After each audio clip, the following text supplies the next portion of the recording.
Check this out. Is it? It is. And this is what I mean by wrong identity. The day you are born, you are a pristine, clean, state-of-the-art mind, a pristine, clean, state-of-the-art skin bag, full of awareness. No thoughts, no opinions, no judgments. Hmm. At that point, we start putting names and labels and judgments and opinions and fears and all the rest of it into this poor little child. And then those names and labels start to grow exponentially in the child's head until it fills that head up. Now the awareness, the pristine, clean awareness is gone. Well, it's in there. And you're full of thoughts, and we start to identify with these thoughts as being us. And that's the problem right there. Now, the fact is, when you close your eyes and you're watching your thoughts, what are you at that point that's watching your thoughts? You don't think. You can watch thoughts, but you personally, you don't think. You are pure awareness. That's all you are. Now, inside here, I'll back up a little bit. These eyes can only see what blocks light. For instance, sunlight will hit a tree, leave the tree, go into your eyes, and you see it somewhere in your head. That's the only way you can see with these eyes. I don't see anything else. Now, inside here, it's jet black. There's no light, you know that. It's just fat and electrical impulses. There's no light in there whatsoever. So how are you seeing your thoughts? You can visualize a sun so bright that it'll make you squint, that you're not looking at anything out externally. So you can see your thoughts, you can see your dreams, you can see your imaginings. So what are you seeing those with? That's your third eye. My point is this. If you take a thought and you break it in half, it doesn't know you're in there looking at it. It has no wisdom or life of its own. It's just a piece of information. And yet we think that those thoughts are us. Thoughts without wisdom, which comes from the higher mind, thoughts without wisdom, they just mulch and move around and they connect and they come up with all sorts of ridiculous belief systems and all the rest of it, which has nothing to do with reality. So there's three questions you need to ask. What am I in here that is watching these thoughts? How am I seeing things inside my brain without using my eyes? And the third one, and this is the most important, since the day you were born, everything you've seen, like I said before, the light goes into your eyes and you see it somewhere in the middle of your brain. When you hear things, sound waves hit your eardrum hits the little bones make an electronic signal, and you hear that somewhere in the middle of your brain. Touch, tactile, same thing. So since the day you were born, you've never actually been outside of your head. You've never experienced the outside world, ever. It has all been done inside your head. Now, this part of you, this mind that can see thoughts, you have to bring that out of the head. Once you can do that, you are no longer limited by the 2 or 3 colors that these eyes can see. You are now have the liberty to see a million colors. You see things that other people would consider to be ghosts and spirits, but they're not. So you are not your thoughts. Your thoughts are crazy. Your thoughts are insane, and they always will be, because they are just dead things that we use. Let me put it another way. If you go out to space, you have to be in a spacesuit. And in that spacesuit, you would have a little processor in front of you telling you how cold it is outside, how much water you've got left in your suit, how much oxygen you've got left. Your own vital signs will all come up on this little thing. If you start to believe that that processor is you, you're in trouble real quick. If you go scuba diving, it's the same. What everybody knows. That's it. So if you go scuba diving, it's the same thing. You have to get in a suit so you can survive that environment. You will have little control panels telling you how much air you've got left, how cold it is, how deep you are, etc. If you start to believe that processor is you, once again, you're in friggin' trouble. And this is what we've done. We've got all these thoughts. We identify with the thoughts of being us. And now, when these thoughts get depressed, you think it's you that's depressed. Boom, you shoot yourself. That's insane right there. If your thoughts get confused, you think it's you that confused. So you get confused. If you sit back and watch your thoughts being confused, that's got nothing to do with you. You're as clear as you are the day you were born at that point. Now, here's my other thing. You can't think of something you don't already know. If I say to you, think of a matchbox, you have to know what a matchbox is before you can turn it into a thought. My point is this, that awareness that you are, that is in all things, knows everything because it creates everything and it is in everything. So you don't need your thought process. You only need it occasionally when you need to interact with the outer world, but it's not you, it's a tool. And once you start to identify with that tool, you're in big trouble. You will go insane like all the rest of the monkeys on the planet. So you have to rise above it. Everything you've told me in the first half hour of our meeting today is just thoughts. They mean nothing. They've got nothing to do with anything at all. You have to connect with that part of you that is watching your thoughts. That's the real you. You are awareness. If you watch your thoughts, you'll see an angry thought followed by an angry emotion, like a wake following a boat. Sad thought, sad emotion. If you negate all of these things you're aware of, you arrive at awareness. That's what you are. How does that connect you to the rest of the cosmos? Simple. Every leaf on every tree has the ability to follow the sun across the sky. Every blade of grass will turn, follow the sun. That means there's awareness in there. Wherever there's awareness, you are in it. There you are. There's only one mind and it fills all things, just like one ocean soaks all of the sponges at the bottom of the ocean. It's all the same ocean.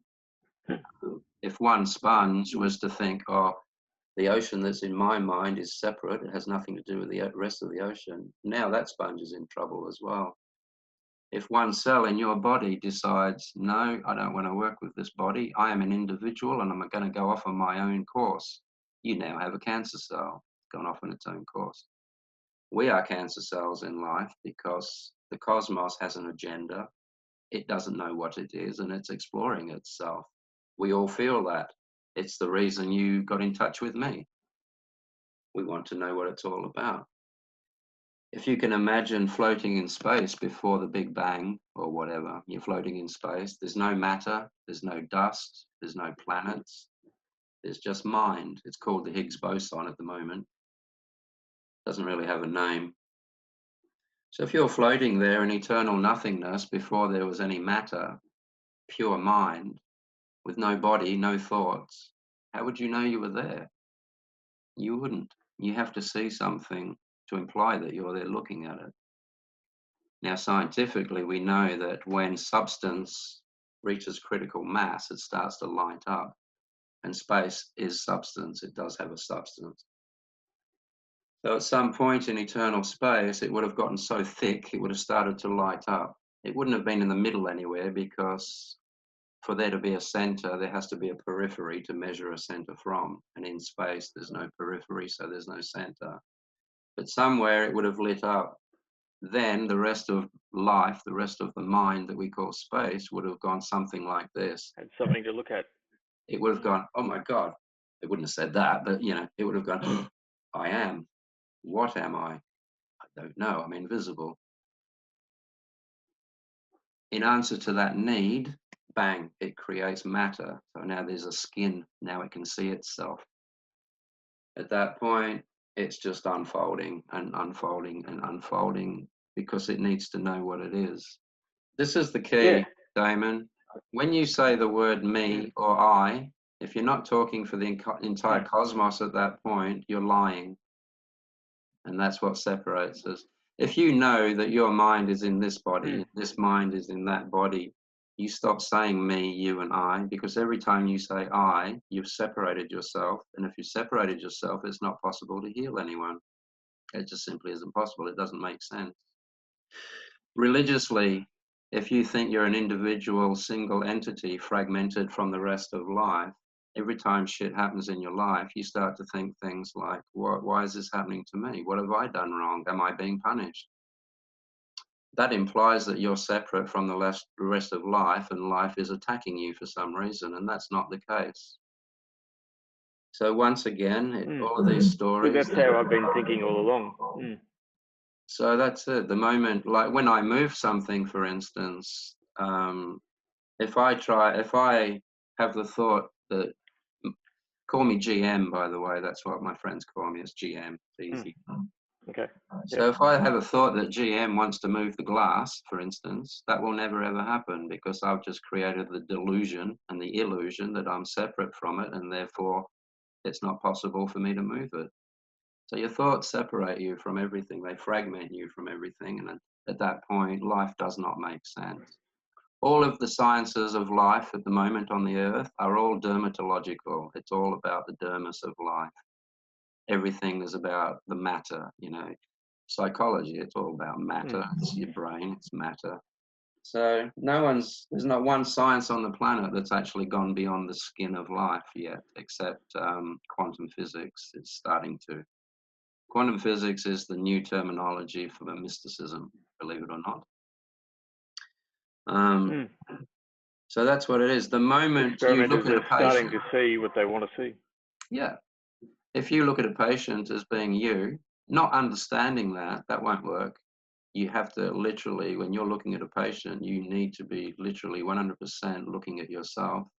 Then you have every ability to heal that person immediately. If I had a schizophrenic in here the other day, and she's been on meds for many years, she's been a schizophrenic for many years, sick of the voices, etc., etc. So I just, it takes me about 15 minutes to take someone out of their body. And once I take you out of your body and you look back at yourself being schizophrenic, it's over at that point. It's finished for you.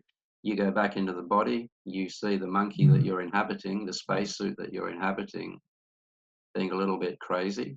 At that point, you leave it. You just walk out of the room for a while. By that I mean you leave your head until it decides to settle down, and then you go back in and everything's fine again. That's having absolute control over your schizophrenia. But you need to know you are not your thoughts. If you think you are your thoughts, you're in trouble. Same human being, even though it may seem rational to you. Insane things seem rational to an insane mind.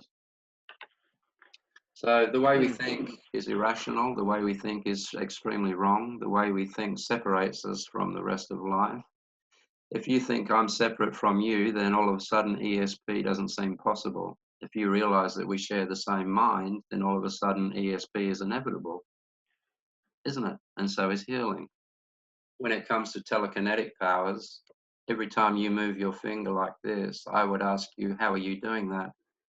And when I say you, I'm talking to the awareness in there that you are. Most people will say, oh, I send an electrical impulse to the muscles and it eventually gets there and I do that. And I would say to you, well, no, you're not thinking about doing that. You can just do that. I'm doing this while I'm talking. I'm not thinking about that. So how am I doing it? It's part of you. You're just moving it. Now, this is my point, though. Before the electrical impulse leaves your brain, what are you in there that created that electrical impulse? Because at that point, you have found the barrier where the spirit jumps the barrier into the physical realm and creates an electrical impulse so that you can do that. That is spirit moving matter. That is telekinetic. And that's where it's at. There's no teaching to show someone how to do telekinesis. It's not possible. There's no technique. It's a matter of accessing the correct state of mind, and then telekinetic ESP healing is all a natural consequence of coming from the higher mind. The moment you drop back down into your thought processes, you're just a monkey again. And it doesn't matter how smart you sound, how intelligent you may try and seem, you're just using thoughts. And they do nothing. They go nowhere. So the very mind that has the ability to generate thoughts, the mind that has the ability to generate movement, that's you. And that's what you have to get to. You've settled down a lot, haven't you, in the last couple of minutes? No, what you said's profound. It's so simple. It is. It's just so simple. It is. Thank you. It's hard to get your head out of it. There's no teaching, really. It's just an understanding. It's an awakening.